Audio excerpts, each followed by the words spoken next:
Jamaica, watch and this. other Caribbean countries are being warned to brace for more tsunami warnings. The 7.6 magnitude earthquake that struck the Caribbean Sea on Saturday triggered a tsunami advisory for Puerto Rico, the U.S. Virgin Islands, Jamaica, and other Caribbean countries. This marks the first tsunami warning for the island.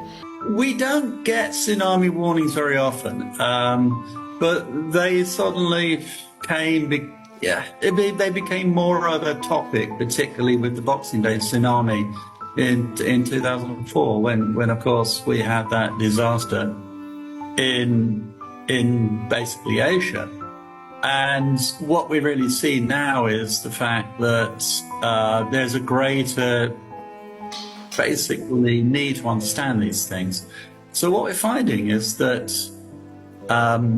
we are now moving towards a world which is interconnected and where you can actually do these things.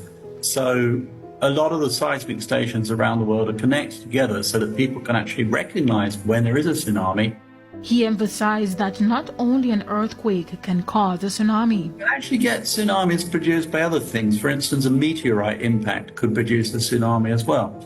And when the dinosaurs were destroyed, that happened as well. So a tsunami is a response of the ocean or a big lake to an external event such as a fault moving.